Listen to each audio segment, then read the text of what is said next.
오늘도 뜨거운 이슈 킹스맨 양지열 변호사 나오셨습니다. 안녕하십니까? 네, 안녕하세요. 네. 자, 지금 얘기를 좀 했는데 이 아연강산 광부들 이제 극적으로 생활이 됐는데 앞으로 수사를 통해서 밝혀져야 될 부분도 있는데 문제는 이 같은 광산에서 사고가 계속 반복됐던 것 같습니다. 네, 맞습니다. 조금 전에 이제 그 아드님께서도 언급을 하셨는데 지난 8월이었습니다. 8월 29일에도 안전사고가 발생을 해서 광부 두 명이 광석 더미에 미끄러져서 매몰됐던 사고가 이미 있었습니다. 그때는 한 명이 안타깝게도 목숨을 잃었었습니다. 근데 이게 이런 상황에서 이게 이 사고 조사도 마무리 안 되는데 다시 작업을 시작을 하다가 지난달 26일 날 또 붕괴 사고가 발생을 한 거거든요. 게다가 이제 지금 말씀하신 그 수사 과정에서 밝혀져야 될 부분이긴 한데 이 업체 측의 사고 원인으로 지적된 그 안에 쌓아놓은 갱도에 쌓아놓은 펄 토사 같은 게 있대요. 토사가 있군요. 그게 무려 한 300톤에서 900톤 가량 되는데 이게 일제시대 때부터 작업한 결과물들이라는 거죠.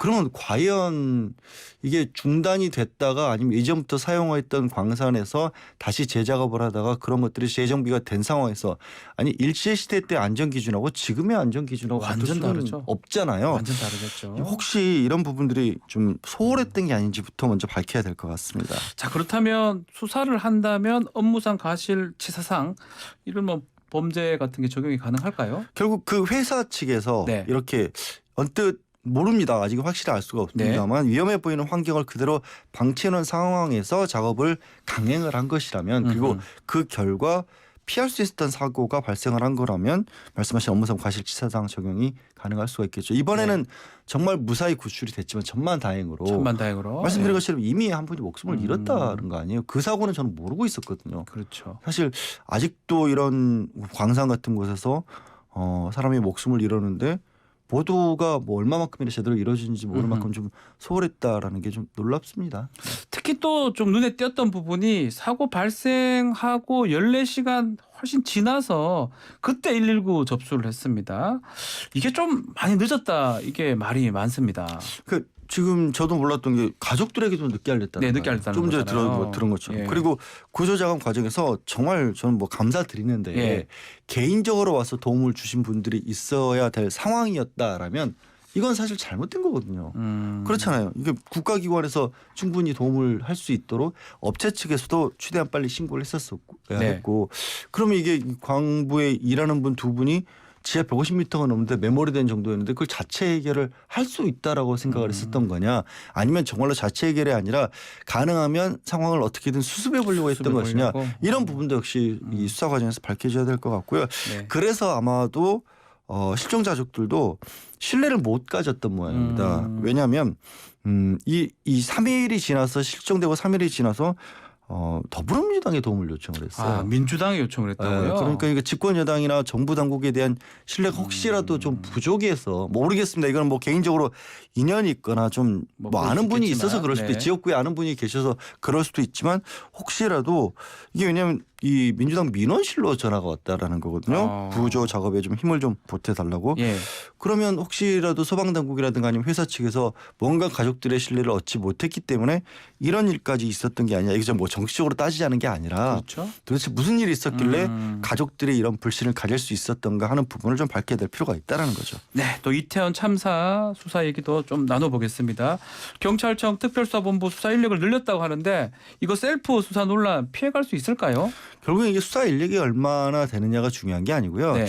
수사 과정에서 지금 있었던 일들이 낱낱이 언론을 통해서 밝혀지고 있잖아요. 그러니까 무엇보다도 현장에서 즉각적으로 시민들의 신고가 있은 이후에 또 대응이 부족했던 부분들은 당연한 부분에 문제가 있는 거고 그 이전에 도대체 왜 이 사고 자체가 일어날 수 있는 환경이 있다는 것을 많은 분들이 알 수 있었는데도 용산구도 그랬고 경찰청도 그랬었고 그러니까 현장에서 용산경찰서에서는 보고서가 제가 언론을 통해서 안 것만 해도 2차례 이상 보고서가 올라갔다는 거 아니에요. 이 당시에 교통통제 인력이 필요하다라고 했었는데 그게 왜 이루어지지 않았는지를 밝혀야 되거든요. 근데 이제 그걸 이루어지지 않았는지를 밝히려면 이 특수본이 봐야 될 대상이 경찰 내 고위직입니다. 그러니까 원칙적인 관할은 경무관급 이상은 이제 그 공수처에서 관할권을 가지고 있지만 전반적으로 그 조사라는 과정에서는 이 문제가 있다라는 부분을 밝혀내는 건 특수본에서 할 수 있는 거거든요. 인원이 뭐 500명 가까이 이르게 수사팀을 꾸렸다고 하는데 수사팀의 숫자가 중요한 게 아니라 제가 봤을 때는 얼마나 윗선까지도 규명을 해낼 수 있느냐가 이 특수본의 국민들의 신뢰를 받을 수 있느냐 마느냐가 네. 관건이 될 겁니다. 결국 수사는 이제 형사 책임이고 법적 책임은 이제 형사, 민사 두 가지가 될 것 같은데 쟁점이 이제 어떤 걸까요? 저는 이제 뭐 박 변호사님께서 말씀을 꺼내셨으니까 사실 이런 종류의 사고가 일어났었을 때 형사 책임을 엄격히 규명하는 쪽 필요합니다. 근데 너무 그쪽으로 치우치다 보면요 무슨 문제가 생기냐면 아시겠지만 형사 책임은 가장 엄격한 수준의 책임을 묻는 거기 때문에 책임이 불법적인 부분이 있다고 할지라도 형사 책임은 안 질 수도 있어요. 네. 근데 사고의 전반적인 과정을 밝혀내는 게 아니라 형사 책임 여부만을 너무 추궁하다 보면 거꾸로 빠져나가는 경우들이 생깁니다. 그냥 아주 단순한 예로 제가 들어서 교통사고가 일어나도 네. 형사 책임까지 지는 경우는 많지 않잖아요. 그렇죠. 하지만 그게 불법이 아니란 건 또 아니잖아요. 뭐 민사 책임 지는 경우 민사 책임 많죠. 충분히 질 수도 있잖아요. 지금 많죠. 같은 경우도 예. 결국엔 국가배상 같은 게 문제될 수 있는 소지가 충분히 있는데 이 사고의 전반을 이게 훑어보는 과정에서 진짜 잘못한 부분이 있어 형사 책임까지 물을 수도 있지만 그렇지 않더라도 구조적으로 문제가 있었거나 뭔가 이 경찰 내부에서 대응이 부적절해서 구청에서 대응이 부적절해서 이런 안타까운 사고가 있었다라면 그 부분까지 더 넓게 밝혀낼 수 있는 쪽으로 조사 내지 수사가 이루어져야지 네. 누구 어떤 사람에 대해서 처벌을 하느냐 마느냐만 집중을 하다 보면 자칫 잘못하면 엉뚱한 일이 벌어질 수도 있다고 저는 봅니다. 자, 중요한 내용 중에 하나가 참사 당일인데요. 당일날 경찰이 현장 인근에 마약 담당 형사는 많이 배치를 했는데 실적이 없었다면서요. 마약 담당 형사가 50명 가량 50명? 있었다라고 하고요. 애초에 이제 대책 이 헬로윈 축제와 관련된 대책회의를 하는 과정에서도 마약 단속과 성범죄에 있어서를 협조를 해달라는 경찰 측의 요청이 있었고 안전과 관련된 대책은 안 세웠다라는 거죠. 그러니까 이럴 경우에 사실 이걸 형사적인 책임으로 묻게 되면 사실 그 게을리했기 때문에 거기서 그 사람들의 목숨을 잃었다는데 형사 책임으로 물을 수는 없을지 몰라요. 네. 왜냐하면 마약 단속을 하겠다라고 했지 마약 단속을 하기 위해서 안전을 소홀히 하겠다고 한 적은 없거든요. 그렇죠. 예. 이게 좀 다른 얘기거든요. 근데 얘기죠. 민사상에 아니면 국가배상으로 가게 되면 충분히 또 이게 또 책임을 져야 될 부분이 생길 수가 있는 거거든요. 네. 그래서 제가 너무 형사 책임만 매몰되지 말고 폭넓게 봐야 된다.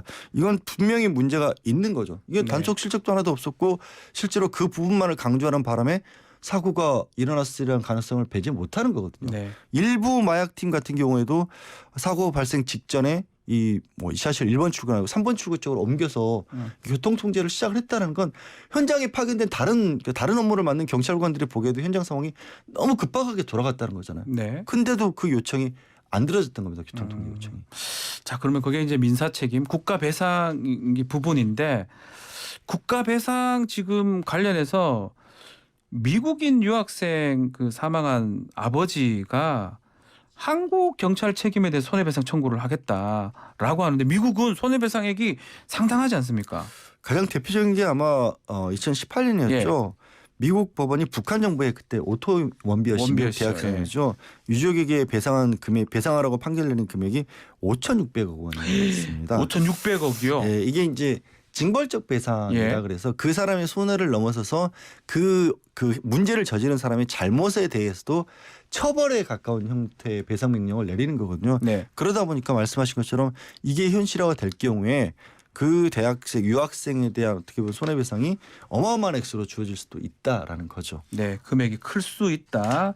그러면 이제 이게 미국 법원에 내는 겁니까? 한국 법원에 내는 겁니까? 미국 법원에 제기를 하겠다라는 거고요. 왜냐하면 미국 법원이 우리는 징벌적 배상이라고 하는 게 굉장히 일부 뭐 증권이라든가 아니면 화천업체 관련해서만 아주 일부만 인정되고 있고 액수도 제한이 있습니다. 말이 징벌적 배상이지. 근데 미국 법원 같은 경우 그런 부분의 제한이 비교적 적기 때문에 미국 법원에 제기를 할 것으로 보이고 아마 그럴 경우에는 이제 원칙적으로 미국 법원은 주권 면제 원칙이라 그래서 자국민이라고 할지라도 다른 나라를 상대로 해서 미국 법원에 이 소송 제기하는 걸 막고는 있거든요.